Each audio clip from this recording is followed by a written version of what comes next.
Swayam Prabha. Digital India. Educated India.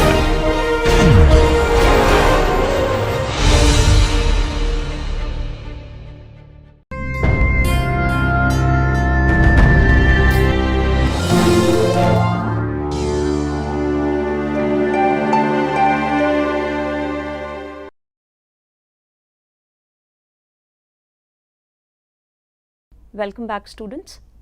So after completing the introductory portion of the course, let's begin with the batch bioreactor design. So today we are going to talk about what all is involved when we are designing batch bioreactors. So in the last class, as I spoke about the different modes of cultivations, and with the different modes of cultivation, that's how the reactors are also classified. They are called as batch bioreactors or fed batch reactors or continuous cultivation reactors. So let's study how to design the batch bioreactors. So the learning objectives for this particular module would be that for a given reaction kinetics and desired substrate conversion, what should be the volume of the reactor to meet the production target? This is what one should be able to determine. The second thing is, one should be able to determine the productivity of a given reactor when given the volume of the reactor, the process kinetics and the conversion. Conversion here means substrate conversion desired. Now, in order to find answers to the two objectives, we must first formulate equations to determine the cell biomass, the product and the substrate concentration, how it changes in the reactor with the batch time. These equations are used then to predict the batch time required for a desired substrate conversion. And then finally, we can also determine using the same equations the volumetric productivity of the system. Now let's see how growth kinetics is generally determined in fermentations. Now anything changing with respect to time would be termed as kinetics of that variable. So here we are talking about the biomass or the cell concentration. Now how do we quantify cell concentrations? There are direct methods and there are indirect methods. In direct methods, you can directly determine the cell mass concentration by determining the dry cell weight with respect to time or by correlating with the optical density of the culture broth. Now here what we are measuring is the turbidity due to increase in the biomass concentration, and the light scattered is measured at a wavelength. Generally for bacterial fermentations it is around 600 or 660 nanometers. The other ways can be determining the cell number, the cell concentration as a function of cell number, where the cell number density can be obtained from hemocytometer, which is used for cell counting, or Coulter counter.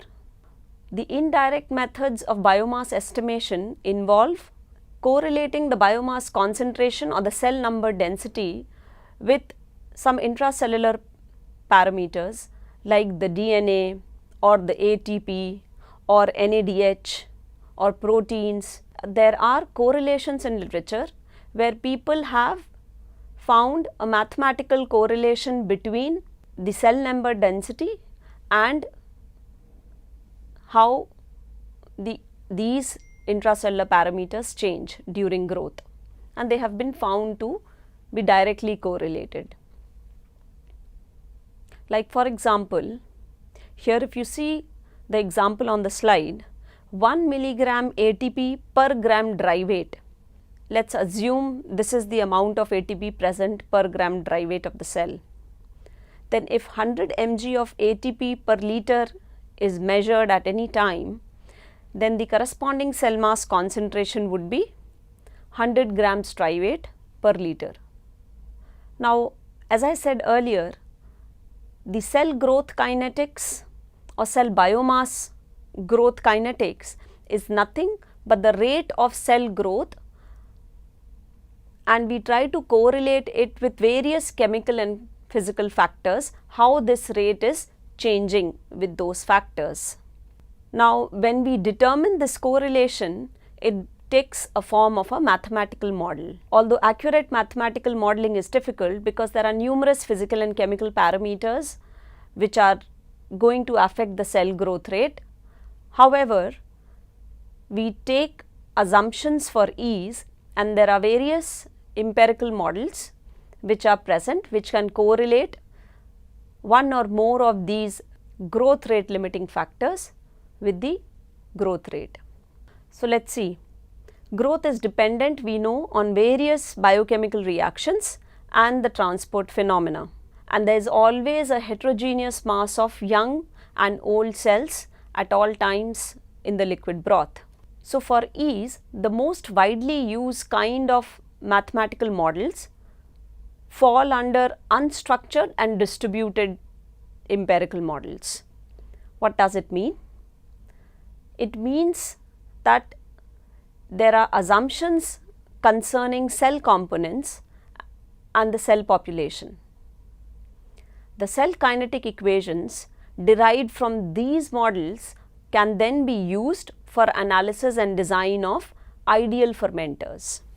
Ideal means we are assuming it is all homogeneous environment, no mixing limitations. Now, the assumptions in distributed and unstructured models, these are: cell is represented by a single component such as cell weight or cell number, assuming balanced growth. Now, what is balanced growth? Cell weight or the cell number is increasing at the same rate as all its component. Then we can term it as a balanced growth. So, when this assumption is in place, the cell can be represented by a single component such as the cell weight or the cell number.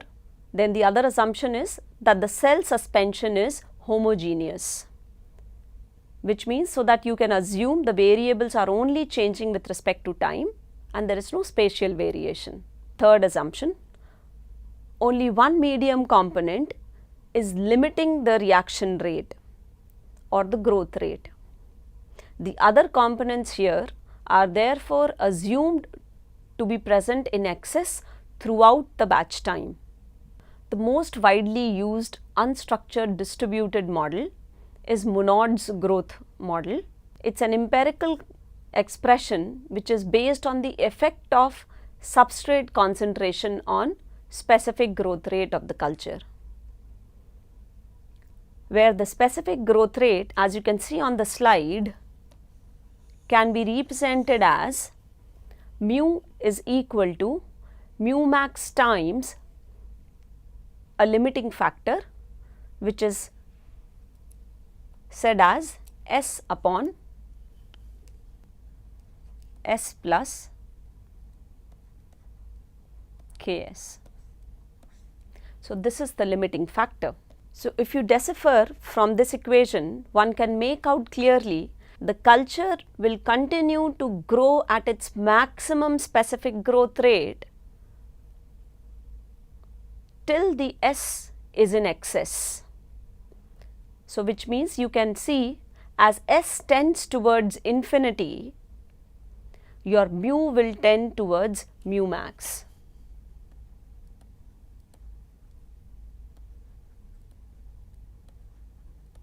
Specific growth rate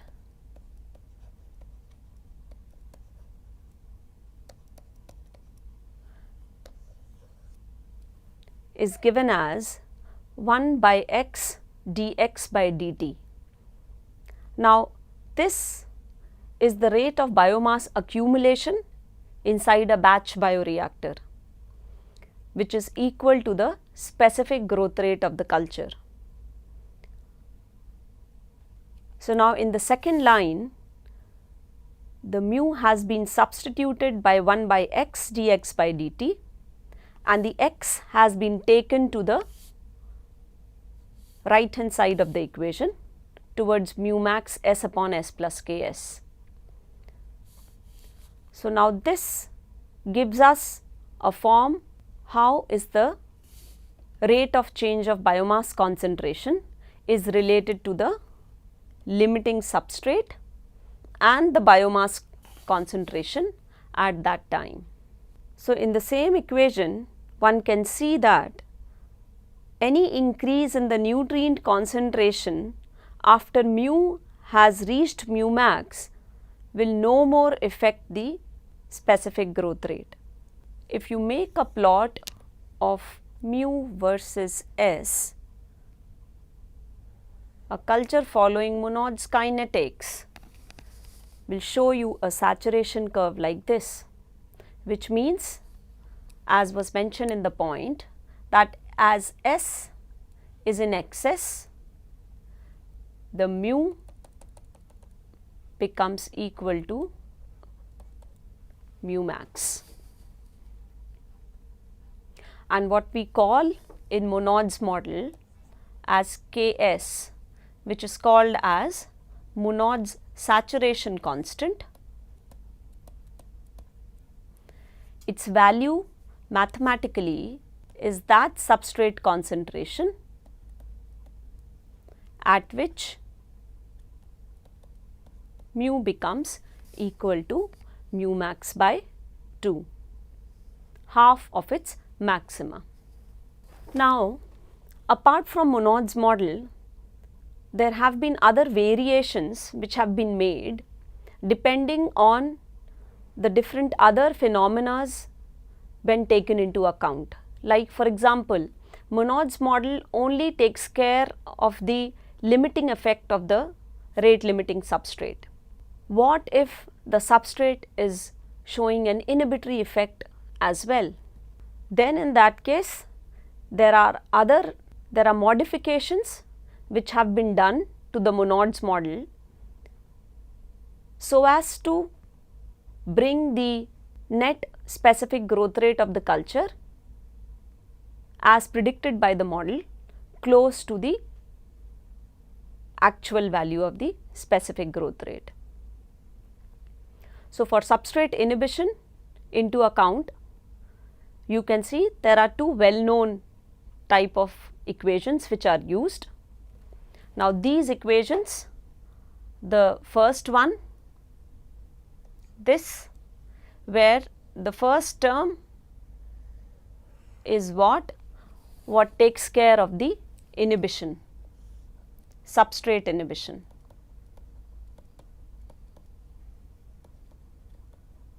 Now, can you make out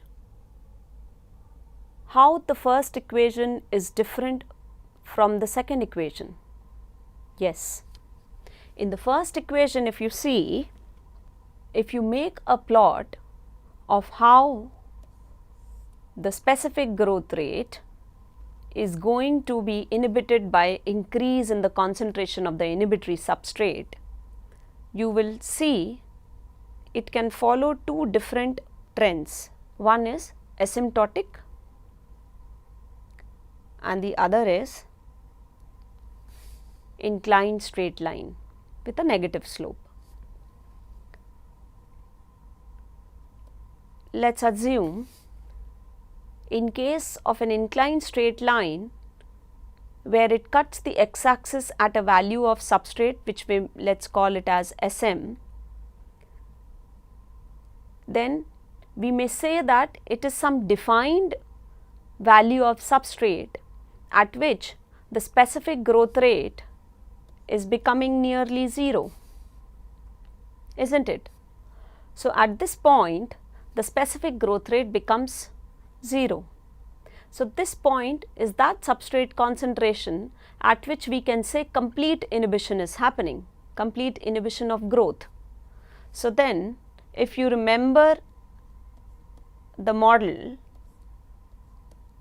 it was something like this.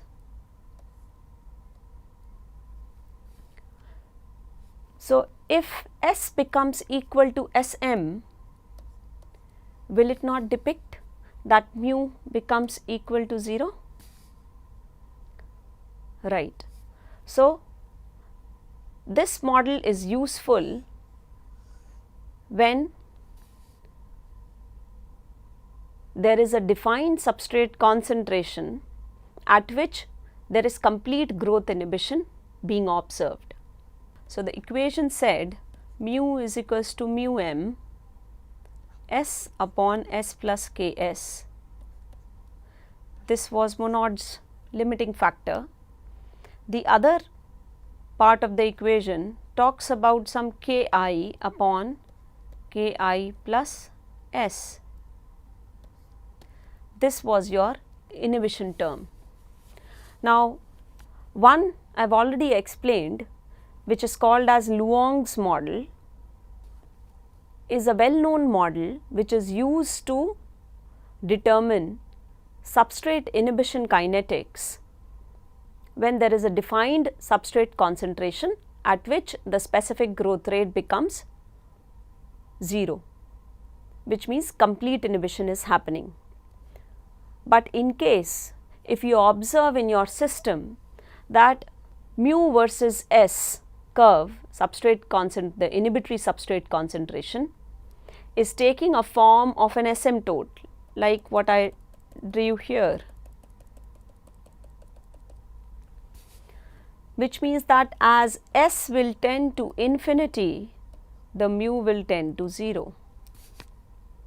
So, this kind of kinetics can be well determined by an equation of this sort, Ki upon Ki plus S.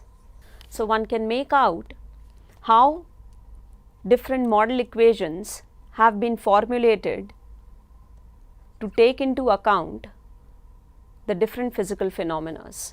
Now, let us take another modification. If there are several substrates which are limiting the growth of the microorganism, then how to incorporate the effect of change in the concentration of those substrates on mu. Then in that case, let us assume there are different substrates, let us call them as C1, C2 and so on. So, then what you can see on the slide is one of the forms in which you can take into account the limiting effect of one or more of these substrates. Now, we were talking about substrate inhibition. Similarly, if suppose we are observing that there is product inhibition in our system, then how to take into account the effect of that product inhibition on the net specific growth rate? There are models present in literature like the one which are shown on the slide. Again, based on the same principle, if you see a defined product concentration at which complete growth inhibition is happening, then can you make out which among the two equations will be the right way to predict this phenomena? Yes, absolutely right. I hope you can make out the second equation will be talking about that, whereas the first equation will be an asymptotic behavior of product inhibition. Now, in batch culture, it is important to know that there are different growth phases observed before we determine the growth rate of the culture. So, there is a lag phase. This is a period of time when the change of cell number is 0. So, what is changing? You can observe to some extent the change in cell volume, but there is no change in the cell number. So, there is no cell division happening during this phase. The cells are trying to prepare themselves for subsequent cell divisions. When I say prepare themselves, which means the required enzymatic machinery or metabolites which are required, they are being produced. Then comes the accelerated growth phase. This is the phase when the cell number starts to increase and the division rate increases to reach its maximum. So, the cell number has started to increase. The division rate rapidly increases to reach its maximum. So, during the acceleration growth phase, the division rate reaches its maxima and the cell number continues to increase. Then comes the exponential growth phase. Now, what is exponential growth phase? This is the time when the cell starts dividing at maximum division rate and the cell number will change exponentially with time. The division rate is constant at its maximum. After this, as the substrate starts getting depleted, then we reach the deceleration phase. Now, decelerated growth phase means that after the growth rate has reached its maximum. So, now the growth rate has reached its maximum and at the exponential growth phase, then in the deceleration growth phase, both the division rate and the growth rate start coming down.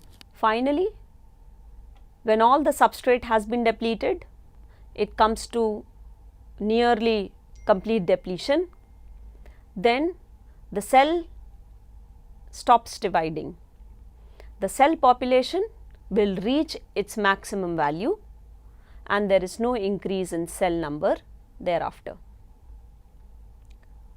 Still, if the batch cultivation is continued, then there will be a time when the cell number starts decreasing. This happens because of the cell lysis, which could be due to the prolonged nutrient limitation. So, you can see on the slide, the first is the lag phase, where the y-axis shows you the log of the cell concentrations. So, there is no effective change. So, there is no change in the cell number. This is your acceleration phase. This is your deceleration phase and this is your exponential growth phase. This is your stationary phase and the death phase. So, it is very clearly visible when the plot is made between the cell number versus time. Generally, when the plot is made between cell biomass concentration versus time, then it is difficult to see the death phase, because the y-axis is based on the cell dry weight estimation, the cell mass concentration with time. So, even if the cells get lysed, the weight is incorporated. So, the distinct phases which can be observed when the plot is made in terms of cell mass versus time, then those are lag, the log phase. Log phase is what is written here as growth phase, and the stationary phase.